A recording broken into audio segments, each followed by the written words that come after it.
hésite pas un peu à te présenter, toi, de ton côté, parce que tu parlais un peu sur le chat du fait que tu as bossé dans des structures d'aide, enfin, tu as bossé à l'ASE, tu as fait J'ai quoi exactement? bossé dans diverses assos. Alors, pour poser un truc, heu, Vas-y.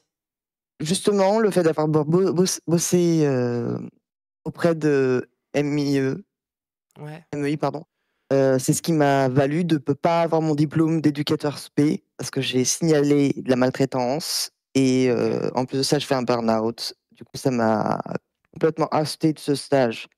Moi, j'ai jamais eu autre chose que le statut de stagiaire, heu j du coup, voilà, en gros, j'ai bossé, en Île-de-France Ok. pour l'accueil des mineurs et c'était pour le coup, la maison où j'étais c'était uniquement une, elle accueillait que les hommes cis. Ouais, Je précise cis parce que c'était un bordel quand il y avait des personnes trans, ils savaient pas où les mettre. ouais. En étant moi-même, bon mais nous on recevait on était des exécutants des ordres de l'ASE, donc des exécutants Ok. du département.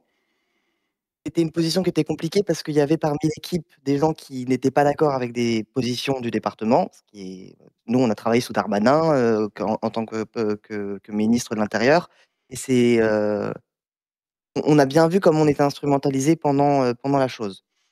Donc c'était une association qui était mandatée par le département, Oui, en mais gros. comme la plupart des associations, Ouais, enfin ouais, toutes les associations qui travaillent pour l'ASE le sont en fait. Ça c'est ça.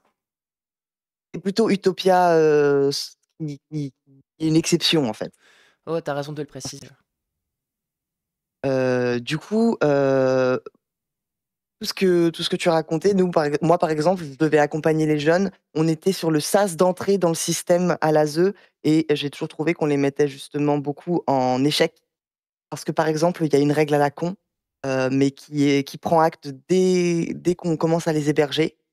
Heu, on a le droit à 3 entre guillemets «fugues», c'est-à-dire que si jamais parce qu'il y a un mec qui fait les rondes, à l'hôtel parce que c'est compliqué, mais en gros, ils étaient à l'hôtel parce qu'on recevait que des mecs cis, et qu'en gros, il y a pas assez de structure qui pour recevoir tous les enfants de l'ASE à Paris et en Île-de-France. Donc le département a fait un calcul totalement conscient de se dire que ceux-là, c'est ceux qui sont les moins prioritaires sur les places en institution, dans nos centres. Donc eux, il est plus correct de les mettre à l'ASE, pardon, à l'hôtel que les autres. Voilà, donc ça, c'est totalement un calcul qui c'est pas accidentel. C'est même, reconnu dans l'institution quand on nous explique les bails. On peut s'indigner, et puis, les gens de l'équipe diront: «Oui, on est Mmh. d'accord, mais on peut rien y faire». Et je précise, le genre parce que, c'est pas du tout la même chose pour les jeunes femmes, qui viennent, enfin peu importe, parce qu'elles peuvent être en proie au trafic sexuel, donc on les met tout de suite à l'abri elles sont prioritaires sur les hommes du coup pour cette raison-là Oui. très précisément.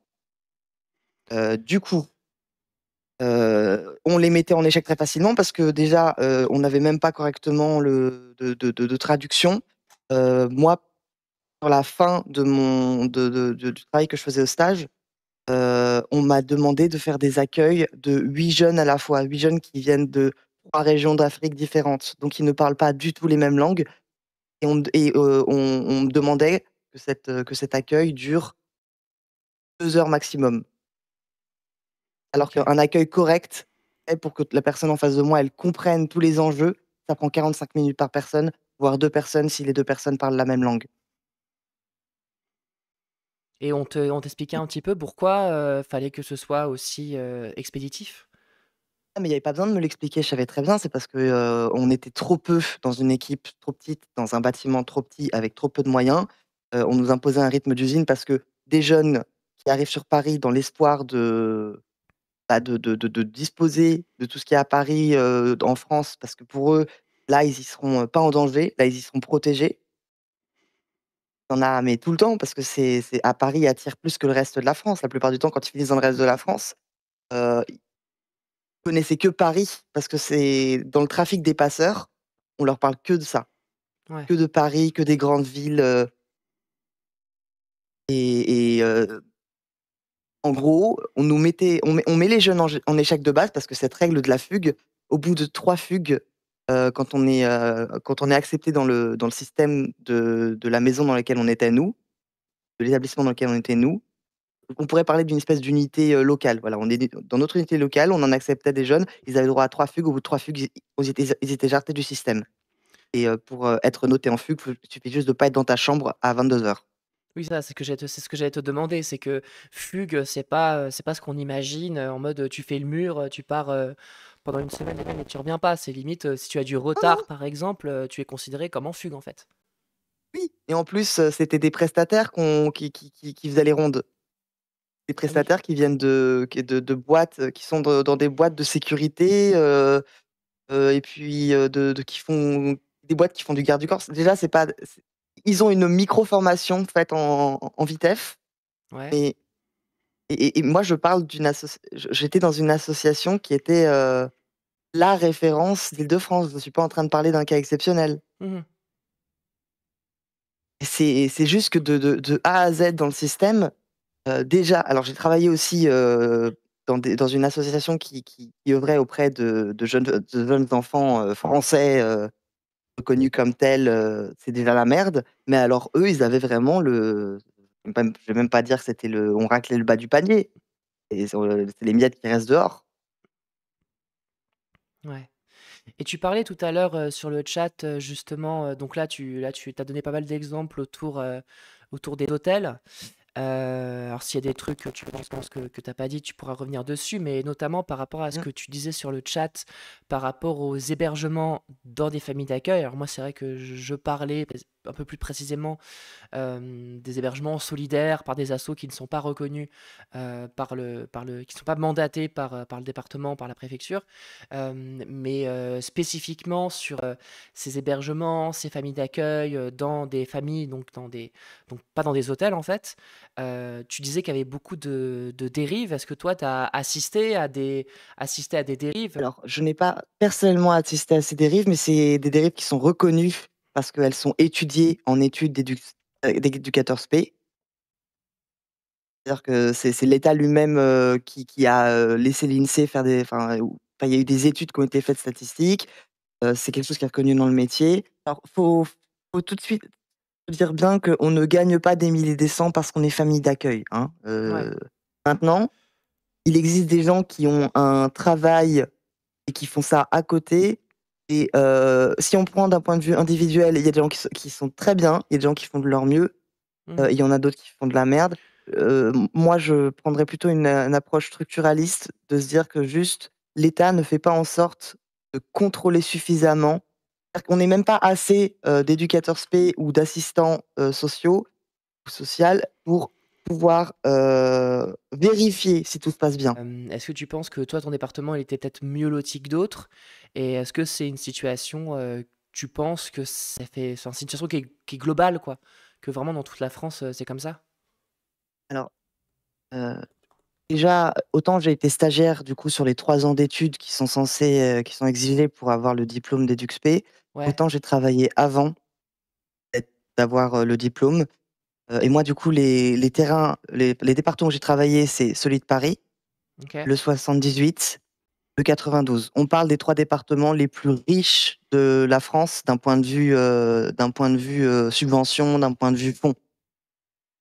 Ils étaient censés être les mieux lotis et même quand on est chez les mieux lotis, parce que la politique française est avant tout sécuritaire de nos jours, parce que les pouvoirs publics, ne subventionnent plus correctement, le travail, le monde du social, depuis Sarkozy, même chez les mieux lotis, même si on aurait dû être les mieux lotis, c'était la merde. On était en sous-effectif, en sous-moyens. OK. Tu dis depuis Sarkozy, c'est-à-dire il y a eu des lois spécifiques, qui sont passées sous Sarko? J'ai pas en tête la loi malheureusement parce que, Ouais. ça remonte mes cours. Mais, par exemple Sarkozy, ce qu'il a fait, c'est qu'il a, énormément, démantelé les associations de quartier et beaucoup de centres de prévention parce qu'on estimait que c'était juste des points de rencontre de racailles. OK, ah oui, d'accord. Oui, merci chérie. Il y avait aussi, alors ACAB, mais il y avait aussi la police de proximité, c'est-à-dire parmi la police, il y en avait qui étaient formés davantage pour, faire pas trop de la merde auprès des jeunes. Aujourd'hui, a totalement disparu même si on partons du principe que c'était pas sincère, même cette prétention, elle a disparu aujourd'hui et du coup, les les points d'information jeunesse ont beaucoup été affaiblis, certains d'entre eux ont été démantelés. Il y a une époque où il y avait un contact entre les travailleurs sociaux et la police. Moi, quand il a dans mon travail dont je parlais là auprès des jeunes mineurs isolés, il fallait récupérer les gosses, heu, chez les flics parce que si jamais on les retrouve dehors et de toute manière ils se faisaient énormément contrôler, enfin pour rien, hein. Il suffisait juste qu'ils aient pas certains d'entre eux de manière totalement innocente, ils voulaient aller dormir chez un pote. Ils ont pas pris la peine de nous demander ou alors ils nous ont dit mais sans passer par les bons canaux, parce qu'il y a toute une paperasse à remplir. Nous, on est obligés de le signaler aux flics parce que sinon c'est nous qui prenons. Personnellement, moi j'ai évité de le faire, j'ai pris sur moi, je l'ai payé un peu cher. Bah, les flics les ramènent dans des états pas possibles parce que ils les mais des fois il y a des jeunes qui se sont fait tabasser juste parce qu'ils étaient, allés chez un pote pendant les fêtes de Noël, de l'Aïd, enfin c'est des trucs qui arrivent de manière systémique. Alors qu'il y a aucune raison, les gosses ont rien fait pour mériter ça.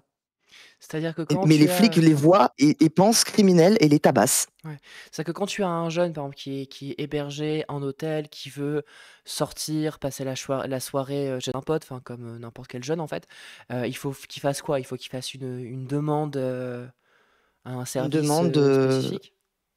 il faut qu'ils nous demandent à nous et nous on va OK. devoir demander, à la responsable du service qui va devoir demander encore au-dessus, qui va encore devoir demander au-dessus.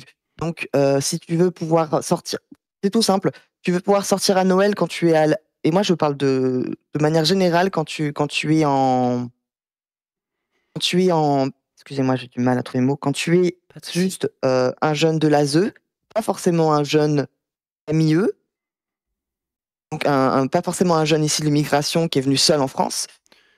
Mi Si tu veux sortir à Noël, il faut faire ta demande 2 semaines avant pour que M la paperasse, elle ait le temps de faire son cours.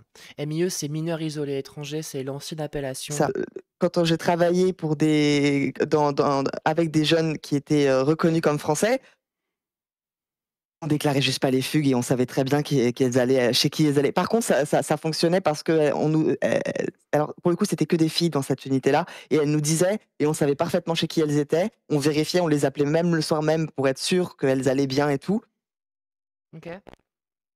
et on déclarait pas réellement les fugues et on prenait un énorme risque parce qu'il leur arrivait quoi que ce soit, c'est nous qui le prenions. Ouais. Et en fait, dans le social, on travaille que en zone grise. Et du coup, on prend toujours des risques et des fois, on fait prendre des risques, aux moi, j'aime pas ce mot, mais aux usagers de nos de et on peut que travailler dans le gris parce que tout a été saboté. On n'a plus assez de thunes, on n'a plus assez, du coup, d'employés, on n'a plus assez de formation. Tu vas dans n'importe quelle, unité, de l'ASE aujourd'hui, des éducateurs spécialisés, tu vas en trouver en minorité. C'est pas normal. La majorité des gens, ils vont pas avoir les formations et ils vont pas avoir de mauvaises intentions, et beaucoup d'entre eux vont faire de leur mieux, mais ils vont pas avoir connaissance des lois les plus basiques qu'il faut maîtriser pour savoir, par exemple, moi, ce que je faisais dans mon dernier stage, c'est que je faisais à la place des travailleurs salariés reconnus, comme salariés entiers, ils savaient pas rédiger les courriers qu'il fallait envoyer au juge pour accompagner une demande de prouver que oui, c'est bien un enfant. Parce que nous, en tant qu'éducateurs spécialisés ou en tout cas que travailleurs, éducatifs, heu, nous devions faire valoir notre parole et on notre parole était davantage prise en compte que celle de l'enfant pour prouver que c'était bel et bien un enfant. Donc moi, j'arrivais à faire des trucs juste parce que j'étais à l'école, pas parce que je suis un super héros, mais j'arrivais à écrire des trucs. Ça passait comme une lettre à la poste, mais il fallait que je le fasse pour les jeunes que j'avais sous ma dont j'étais le référé, mais également pour 3 autres travailleurs parce qu'ils savaient pas comment rédiger ce truc-là? Et quand ils le Ouais. faisaient eux-mêmes, c'était refusé parce il faut connaître faut savoir parler la langue du pouvoir de ceux qui ont le pouvoir, une langue de bois. Et moi, personnellement, j'avais appris à le faire, même si ça me plaît pas, parce que de base, Mmh. ni Oui, je mais comprends, je comprends. du coup, en fait, si les choses vont aussi mal, c'est uniquement parce que l'État a totalement, abandonné. En fait, on est dans des faut s'imaginer ça comme un bâtiment. On est dans des ruines qui ne sont pas entretenues depuis au moins Sarkozy. Et des fois, parce qu'on a des gens qui arrivent à faire voter des politiques de gauche, on a un petit pic avant que ça retombe. Donc tu disais, voilà, ça a beaucoup changé sous Sarkozy. Depuis, enfin, sous Macron, par exemple, est-ce qu'entre Hollande Mais et Macron, il y a eu une une dégringolade. évolution, une dégringolade? C'est-à-dire que c'est vraiment pire? Oui, ça c'est quelque chose alors j'ai eu beaucoup de chance dans l'école d'éducation spécialisée, enfin qui décernait le diplôme. Ouais. J'avais un prof qui était très engagé, surtout que moi, ce diplôme, ces études, ce stage, je les ai je tout ça, c'était pendant le covid, donc on était encore plus en difficulté et encore plus dans une accélération de la dégringolade. Ah oui, pendant le Covid, j'imagine que ça a dû être encore plus compliqué, quoi. C'était une horreur. C'était une horreur parce que, et personne savait comment s'y prendre. Tout le monde était, paumé et là, c'était encore une fois la faute à personne, sauf à l'État parce que c'était l'État qui avait davantage de pouvoir sur le reste de la situation. Bref, toujours la même merde. Ouais, oui, Mais, c'est une galère, ouais. ouais, une sacrée galère. Mais, oui, alors Hollande, je le porte pas dans mon cœur, mais il avait pas, cette obsession à il était pas propre en termes de finances, voilà, mais je crois que j'apprends rien à ton audimat. Ouais. Mais, il avait pas cette obsession à tout démanteler. C'est après, il a très vite pris Macron comme ministre, de l'économie et des finances, je sais plus comment ça s'appelle exactement, donc Oui, c'est ça, c'est ça. ça s'est immiscé. Mais, Chouchi sous Chirac, par exemple, qui était lui aussi de droite, il s'occupait d'autres choses. En fait, c'est Sarkozy comme Macron, Heu, sans pour autant que les autres présidents soient des enfants de cœur, loin de là. Sarkozy comme Macron, ils se sont mis en tête qu'ils allaient activement détricoter le tissu social qui avait été, travaillé jusque-là, pour choper là où ils pouvaient n'importe quelle piécette, les foutre ailleurs et aussi parce que je pense qu'ils croient que ce sont, 2 personnages qui croient dur comme fer que, les jeunes, en règle générale, il faut les dresser et que les jeunes, immigrés, c'est de la racaille par défaut, jusqu'à preuve du contraire. C'est vraiment comme ça que j'ai eu l'impression et c'est pas une impression seulement personnelle, c'est aussi en il y a c'est con, hein, elles sont pas accessibles de l'extérieur parce que c'est dans le domaine universitaire pour pouvoir avoir accès, du coup, au site, c'est payant. Mais, il y avait énormément d'études qui avaient été faites sur le terrain, y compris des retours, mais du coup, je suis pas en train de parler de vécu anecdotique, personnel, individuel là, je vraiment, Ouais. mais ça, c'est pas quelque chose qui est communiqué, genre tu auras pas de documentaire là-dessus parce que les documentaires, qui font de la propaganda, ils sont bien plus vendeurs. Ouais, c'est sûr. C'est sûr. Il y a, Maldanor sur le chat qui dit: «Même les départements essaient de réfuter la minorité, même quand les juges pour enfants les admettent à l'ASE car surchargés, ce sont eux qui financent». On en parlait tout à l'heure un peu de toute façon, hein, c'est que les départements, notamment dans le cadre des, mineurs non accompagnés ou MIE, mineurs isolés étrangers, enfin en tout cas les mineurs exilés, qui refuse leur minorité, qui est enfin, elle est reconnue dans la plupart des cas, enfin en tout cas dans beaucoup de cas, après par la justice. Et même quand elle est reconnue par la justice, après la prise en charge, elle est pas si simple que ça, parce que Oui, souvent les ça départements reste ils mettent pas difficile. assez les moyens. Enfin, c'est pas parce qu'une fois, une fois que ta minorité est reconnue par la justice, c'est pas si simple que ça après, quoi. Ah non, parce qu'en fait, tous les vous savez, ça n'engage que moi, mais, moi pour avoir mis la main à la pâte et avoir fait de mon mieux, avoir vu des équipes qui font de mon mieux, l'ASE, elle maltraite tous les enfants de France dont elle s'occupe. De manière systémique. Et c'est pour toi, c'est lié à quoi? C'est vraiment lié à un manque de moyens ou il y a d'autres choses qui rentrent en compte? Il y a un manque de moyens et il y a, alors il y a aussi un autre phénomène, qu'on observe pas seulement, dans l'ASE, mais aussi dans les métiers, du soin, les métiers de l'éducation. Quand tu maltraites tes travailleurs, les travailleurs sont désensibilisés à la violence et peuvent eux-mêmes devenir maltraitants. Et ça, Ouais. n'importe quelle personne qui a dû aller dans les aux urgences, ces dernières, 2 années a pu l'observer, je pense. Mais malgré, Maintenant, on aller aux urgences ouais. de nos jours. C'est la même Bah, logique. c'est surchargé, quoi et donc je pense que c'est comme pour l'ASE, enfin, il y a beaucoup de services, qui sont effectivement, tout à fait surchargés. Moi, je me demandais aussi, ce que tu mets en avant quand même le manque de moyens et ses conséquences. Tu mettais en avant vraiment, les risques que vous preniez à essayer de déroger un peu aux règles. Alors toi, tu as même dit que ça t'a carrément, coûté, ta formation.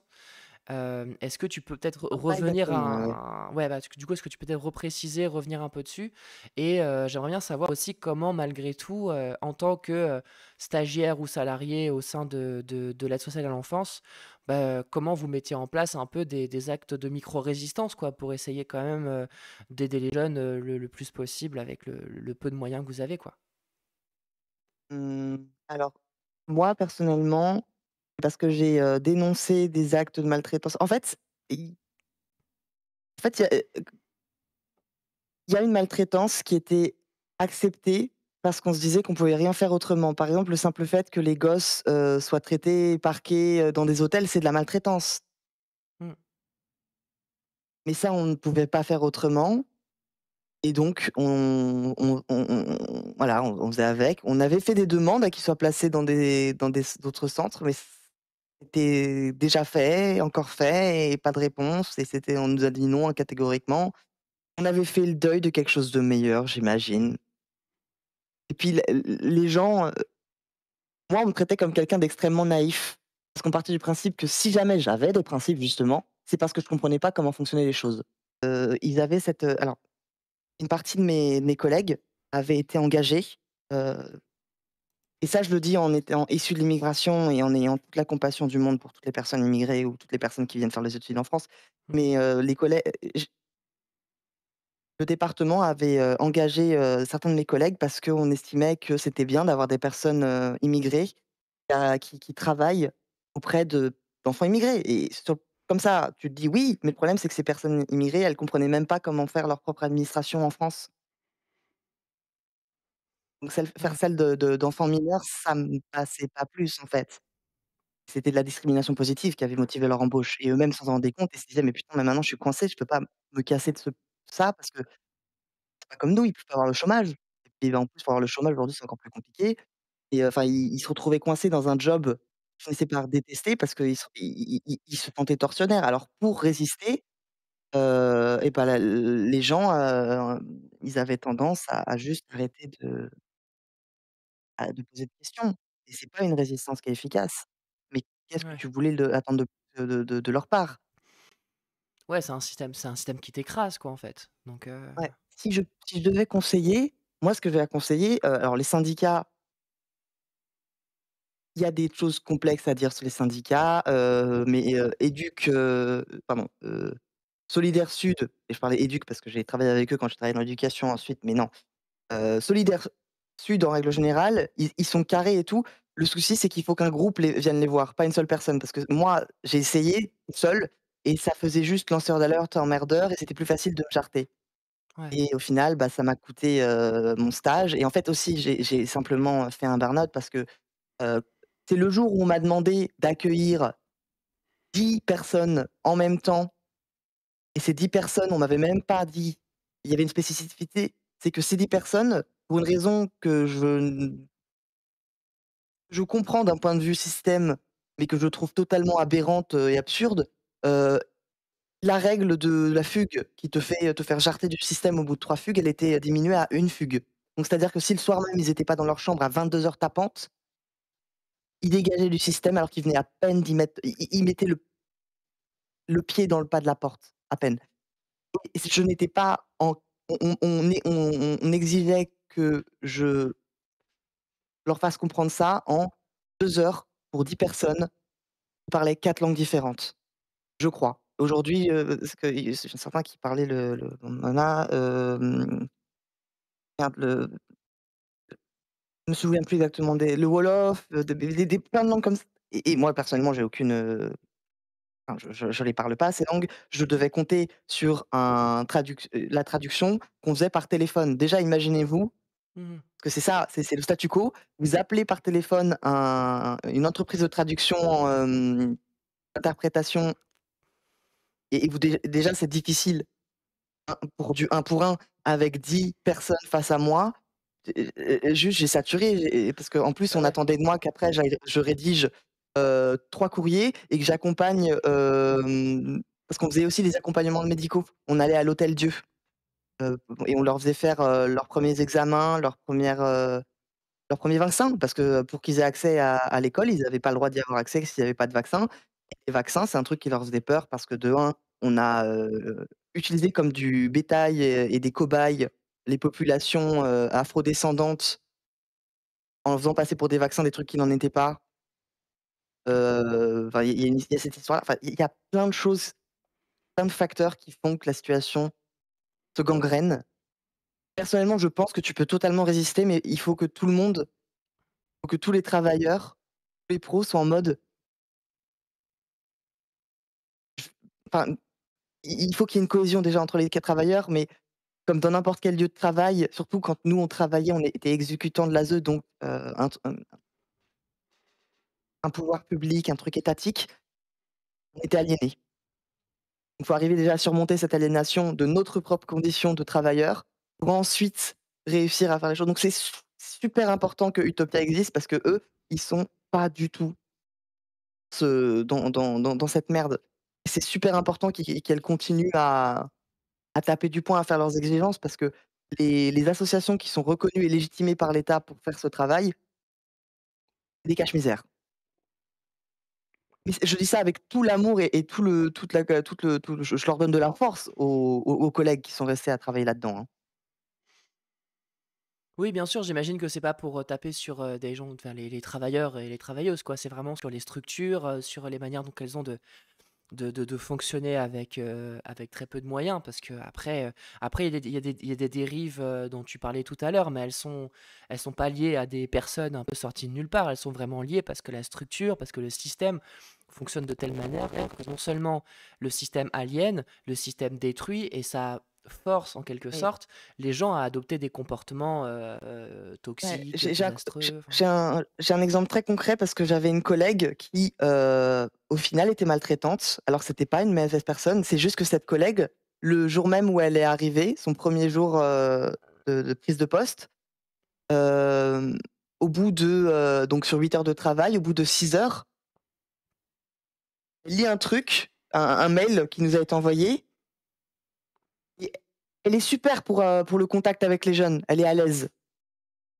Mais, elle est, pas française à l'origine, elle a pas été formée et elle s'arrête, elle me regarde et puis sur un ton extrêmement, moqueur, j'ai pas compris d'ailleurs pourquoi, elle dit: «Mais c'est quoi tous ces courriers? Pourquoi on me parle de l'ASE? C'est quoi l'ASE même?»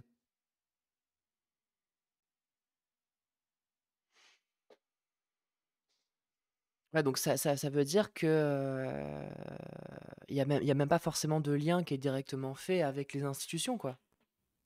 Ah non, on l'a mis là, On on lui a a rien dû lui expliqué, ouais. dire que on lui a rien expliqué et même l'ASE, tu prends le français lambda, qui a la nationalité, tu lui demandes, il va pas savoir parce que lui, il pense que ça s'appelle la DAS, alors qu'en réalité, la DAS, elle a arrêté il y a 40 ans de s'occuper, de la protection de l'enfance et qu'elle existe même plus aujourd'hui.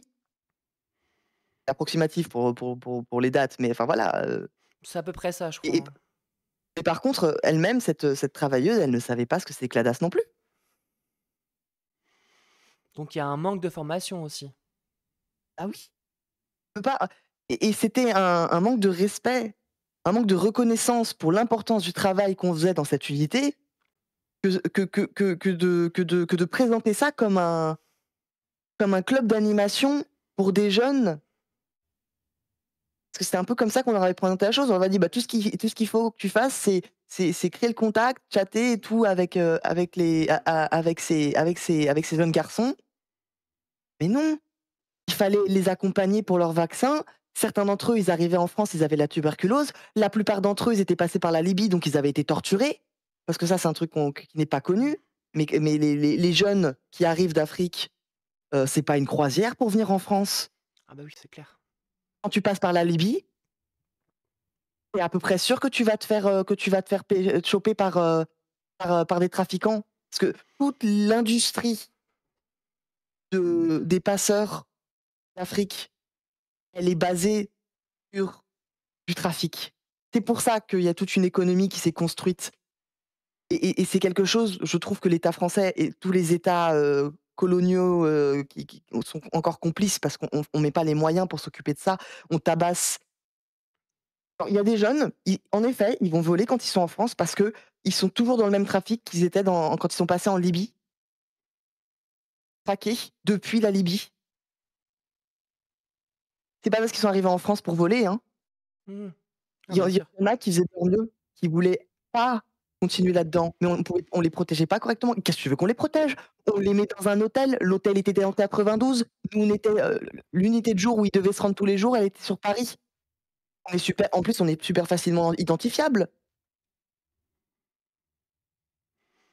Donc le trajet depuis l'hôtel dans le 92 jusqu'à Paris, là où on était, tu sais comment les choper ces jeunes. Bah oui. Et si jamais ils ramènent pas telle thune au bout de tel temps, bah, ils sont tabassés.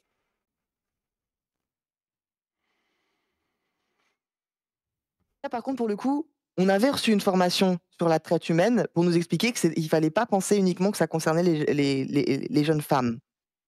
Ouais. Mais on nous a expliqué et on nous a tout expliqué très bien.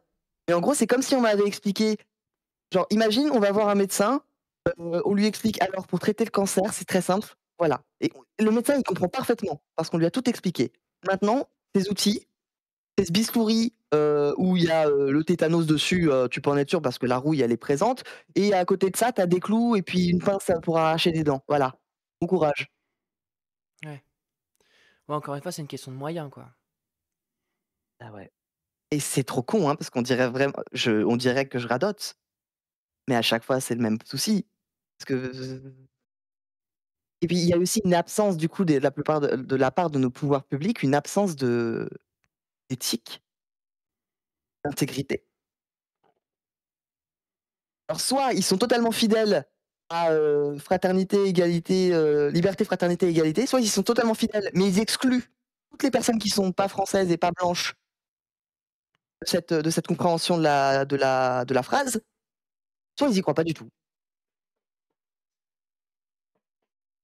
Et qu'est-ce qui est majoritaire, pour toi? Tu penses que les gens y croient pas du tout ou J'en sais rien, je peux pas me mettre à la place de gens, ouais, qui ont le pouvoir, sur autrui comme ça, je sais pas ce qui se passe dans leur tête. J'insiste juste qu'il faut pas les présenter comme des malades mentaux ou comme des psychopathes. C'est des gens ouais, qui bien vont sûr. parfaitement bien dans leur tête. Mais ils ont tellement de thunes, qui ont tellement de enfin, ils sont trop hauts, ils arrivent pas à voir ce qui se passe tout en bas, il y a juste des gens qui ont l'air sales, ils sont là en mode: «Bah, écoute, il faut pas qu'ils nous rejoignent, c'est tout ce qui compte». Mmh. Oui, du Je sais, ça fait racisme, un peu complot quand j'en parle, mais pas que du racisme, du classisme aussi, parce que le traitement oui, qu'il y avait de la part, des hauts, comment d de enfin de des gens en haut de des la hauts placés. chaîne, dans voilà, des hauts placés dans l'assaut, bah, ils nous traitaient comme des animateurs de colos. Ouais. Alors que je suis désolé, mais moi, une partie de mon travail, c'était d'écrire au juge. Donc je faisais pas ça je me torchais pas avec mon taf. J'y passais des heures. J'ai même travaillé hors de mes heures de taf parce que ça m'importait. Oui, il y a plusieurs personnes sur le chat qui te disent, hein, ça fait pas complot, notamment Omnichon Cultiste qui dit: «Ça fait pas complot, ça fait lutte de classe». C'est vrai, c'est que Merci, en c'est fait, gentil. tu parles simplement, d'un truc qui est très basique, c'est de relations de pouvoir et que, en fait, mais aussi bien pour ton problème que pour tout un autre problème, on se rend compte que c'est un peu la même chose. C'est que tu as à la fois des relations de pouvoir voilà, qui sont aussi là pour maintenir un statu quo qui ne bénéficie qu'à la bourgeoisie. Et en même temps, bah, ce statu quo-là, il se maintient par un manque de moyens structurels. Et ça vaut pour l'ASE, ça vaut pour tout un tas d'autres institutions, structures. Oui, Et là, avec les débats autour du budget, on rentre complètement là-dedans, quoi. C'est-à-dire, il y a le oui. fric. Le fric n'est pas mis là où il faut qu'il soit mis, quoi. C'est-à-dire dans les Et services puis publics. ça, en termes de stratégie, de manipulation cognitive, ça permet, oh mince, je l'avais sur le bout de la langue, une confirmation de ah merde, en gros, quand tu as un préjugé et que tu le confirmes Un biais de parce que tu as tout confirmation? fait pour un biais de confirmation, voilà, c'est un et en gros, c'est super facile de le mettre en place, ce biais de confirmation. Tu dis: «Ouais, ces jeunes, c'est des petits cons, ils font que de la merde, ils savent même pas parler français correctement». Bah, c'est tout simple, tout ce que tu as à faire pour confirmer ça, c'est pas donner de thunes à une asso, comme la nôtre de pour les dans les bonnes cases, dans les bonnes lignes budgétaires. Comme ça, on n'a pas de quoi, embaucher suffisamment de professeurs de FLE. Donc les professeurs de FLE, c'est celles qui sont chargés d'enseigner le français, à aux jeunes. Bah, il suffit qu'il y en ait 2 pour 60 jeunes, voilà. Et puis, pour s'assurer que les jeunes soient c'est pas qu'ils sont violents, c'est qu'ils sont stressés. Ils sont stressés, ils sont traversés de violence et du coup ça les déborde. Ça Ils vient sont, pas d'eux, c'est pas eux la source. ils sont stressés, ils sont traumatisés. Ah oui! Et surtout que le trauma qu'ils ont subi d'un point de vue, systémique, il est pas pris en compte. Je pourrais déjà te dire de quelle asso je parle depuis tout à l'heure, Pas de souci. parce que franchement, les gens qui y travaillent, ça reste des camarades, même si on a eu des conflits, qu'on n'a pas pu s'entendre sur plein de choses. Je m'en fous, ça reste des gens qui quand tu restes à travailler dans ces postes-là, c'est parce que tu penses que tu fais quelque chose de bien. Des fois, tu te trompes parce que tu te rends pas compte, tu es la tête dans le guidon, mais c'est pas comme quand tu restes à travailler, chez les flics ou, en médecine. En médecine, il y a la pas du gain. Je t'assure qu'aucun de mes collègues qui étaient salariés complètement n'était payé suffisamment pour que ce soit ça la motivation pour rester. Oui, c'est qu'en plus de ça, il y a le fait que les grilles salariales de base sont pas mirobolantes au regard de ce que tu décris, notamment en termes d'heures travaillées, etc., de ce que ça demande comme travail, parce que c'est très éprouvant. Mais en plus de ça, souvent, on essaie de gruger pour faire en sorte que les gens ne soient même pas payés sur le statut Ouais. qu'ils ont réellement. Ça dépend des conventions, comme dit Aldéanor. Mais en plus de ça, voilà, on essaie vraiment de gruger pour que tu sois pas payé en fonction de Oui, ton vrai statut et que tu et sois payé moins que ce que tu dois être payé normalement de base, quoi. beaucoup de gens ignorent que la convention n'est pas censée prendre le pas sur la loi, sur le code du travail, par rapport à tout ça. Donc beaucoup de gens, tu leur montres la convention, tu leur dis et la convention, elle dit qu'ils seront payés tant, ils vont se dire: «Bah, je serai payé tant». Ils se disent pas: «Non, non, mais attends, normalement mon diplôme, il donne accès à plus que ça, hein». Et en plus, toutes les personnes, genre, c'était en 2021, enfin, c'était dans les années de 2000. Je suis désolée, j'ai beaucoup de mal avec, la chronologie de tout ça parce que vu que c'était le Pas de covid et souci. tout, tout se mélange et moi-même je suis handicapé cognitif donc je suis pas trop aidée. Mais en Pas de gros, souci, t'inquiète. il y a eu cette réforme pendant que moi je passais mes études qui se serait appliquée à moi. En gros, j'aurais pu faire valoir un bac+3 licence universitaire. Pour le faire valoir, il aurait fallu que je me batte avec les recruteurs et c'est pour ça que la majorité de mes camarades de promotion, dès la première année, se destinaient déjà à être intérimaires et donc faire des missions courtes dans différents lieux. Ce qui était quelque chose qui paraissait totalement ahurissant pour nos formateurs et je parle des les formateurs qui étaient le plus à gauche. Parce qu'en gros, c'est une ubérisation du métier. Il y a l'anodin qui demande la convention prône pas seulement si elle offre plus d'avantages que la loi, je crois que c'est ça, hein. Je crois que la convention, elle est au-dessus de la Bah, loi si elle est plus légalement oui, avantageuse, légalement, ouais. mais dans la réalité des faits, la majorité des travailleurs, y compris des travailleurs dans le social, ignorent leurs droits et ça, c'est une aberration parce que l'éducateur social, sa mission première, c'est de donner accès, de permettre à autrui, aux personnes vulnérabilisées, d'avoir accès aux droits communs.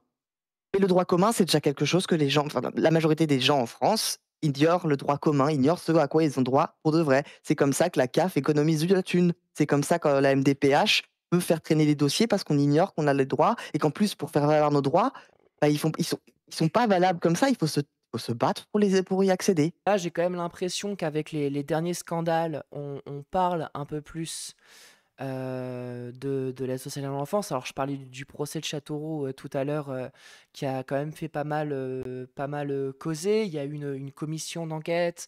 Enfin, on parle un peu plus des manquements liés à l'aide sociale à l'enfance. Est-ce que toi, bon, voilà, de là où tu es aujourd'hui, enfin, du statut dans lequel tu es aujourd'hui, c'est-à-dire que t'es, tu n'as pas, enfin, tu n'es plus Aujourd'hui, je suis plus dans ce éducateur, truc-là. voilà, t'es plus dans ce truc-là aujourd'hui. J'ai Est-ce j'ai que toujours accès au tu, réseau ouais, ouais, ouais, mais t'es plus de manière vraiment, ouais, détournée, t'es plus mais en là-dedans, fait, quoi. alors, je vous interdis de tomber dans le dooming, hein, mais mais pour Ouais. autant, je vais vous dire un truc, pendant mes études, même avant, il y en avait tous les ans des procès, des découvertes et à chaque fois, l'État français se débrouille pour que la responsabilité soit mise sur le département, soit mise sur le territoire local.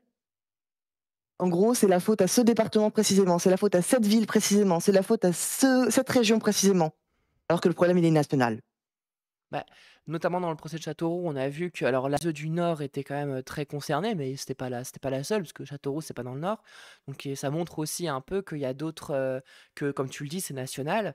Et moi, je voulais aussi peut-être voir. Alors effectivement, je mine que la situation, elle est très compliquée. Nord qui dit qu'il faut parler de l'épuisement mental et moral des professionnels. On en a un petit peu parlé Oui, déjà, mais il faut en parler. voilà. Ça fait partie de tous les enjeux structurels autour de ces affaires-là. Mais malgré tout, est-ce que tu penses que le fait qu'on commence un peu à en parler, même si c'est pas assez, il y a des luttes qui commencent à se mener. Moi, j'ai eu l'occasion de les suivre pas mal dans le Nord, bah, déjà avec les mineurs isolés, mais pas que. Est-ce que tu penses que ça peut changer quand même, qu'il y a des choses qui sont possibles, qu'il y a voilà, une possibilité que ça bouge, quoi? Il faut y croire que ça peut changer parce que Ouais, sinon on tombe dans le dooming et on fait plus rien. On devient immobilisé. Hein, concrètement, face à toute cette violence, institutionnelle, on tombe dans le truc, basique de fight, flight, freeze. Faut pas freeze, faut pas rester sidéré par la violence, faut pas s'enfuir. De toute manière, on peut pas s'enfuir, hein, ça se passe en France. Bon, on est en France, bah, on peut pas faire genre ça se passe pas. Faut continuer à en parler, faut continuer à tenir l'État pour responsable. Autant, oui, je suis d'accord, il y a des personnes individuelles et il y a des territoires locaux précis qui peuvent être tenus pour responsables, oui. Mais la responsabilité, elle est toujours sur l'État parce que c'est l'État qui a le plus de pouvoir sur le reste. On peut trouver des coupables en bas, ailleurs que sur le sommet de la pyramide, mais au sommet de la pyramide, ils sont toujours responsables. Ils sont toujours coupables parce que c'est eux qui ont le plus de moyens d'action sur la réalité. Donc il faut continuer à faire ce qu'on fait et il faut continuer mais il faut rajouter cette réflexion de: «C'est l'État qui est responsable». Parce que c'est l'État qui pose la structure, c'est l'État qui distribue l'argent, c'est l'État qui distribue les moyens, c'est l'État qui légifère. Sous la Ve République, l'État, le pouvoir, il est donné au président, trop et donc et Macron, voilà. voilà. Le problème, c'est Ça Macron, paraît voilà. con, mais c'est pas que Macron, c'est Oui, aussi bien sûr. tous les autres qui sont derrière, c'est tous les gens qui profitent de mais if si on arrête la responsabilisation à la région, le problème, il est identifié comme local, alors qu'en réalité, j'utilise beaucoup de métaphores, médicales, mais c'est comme si tu voulais traiter, un cancer heu, en blâmant genre, ton foie, parce que c'est là où il y a eu un cancer qui s'est développé, alors qu'en réalité, le cancer, ça se diffuse dans le corps. J'ai une endométriose, je peux pas me contenter de blâmer une partie de mon corps, alors qu'en réalité, c'est un truc qui se diffuse et que c'est quelque chose il faut avoir une approche holistique de la responsabilisation, des collectivités territoriales. Ça ne peut pas juste être telle ville, telle région. Parce que telle ville et telle région, oui, elles ont du pouvoir, mais il est à relativiser face au pouvoir suprême de l'État sur le reste de la France, sur le reste du territoire. Le mot de la fin, c'est de continuer, quand il y a quelque chose qui vous indigne, même s'il y a des gens qui vous disent que c'est normal, c'est comme ça, faut pas tomber dans un truc de «Je suis pas content, je déteste tout». Faut continuer à nommer les choses précisément et quitte à mal nommer, à se tromper, on continue à s'indigner quand il y a de la maltraitance sur plus faible. Même si on a normalisé cette maltraitance, il faut pas perdre espoir parce qu'on a réussi à normaliser cette maltraitance. Par exemple, il y a plus de bannes pour enfants aujourd'hui, même si, on traite toujours pas les enfants assez correctement pour moi, mais il y a plus de bannes pour enfants. Même si on les HP, ça reste les enfers, ça l'est un peu moins que, qu'il y a 30 ans, enfin, je sais on dirait que je suis en train de dire: «Youpi, on a gagné des miettes», mais l'indignation, ça doit être une pratique militante parce qu'on veut que les gens soient traités dignement. Ça doit pas être, genre, faut pas écouter quand on vous dit qu'il faut se contenter du statu quo. Mmh. Faut se faire confiance et faut se parler les uns les autres parce que si on reste tout seul dans notre côté, on se fait gaslight plus facilement.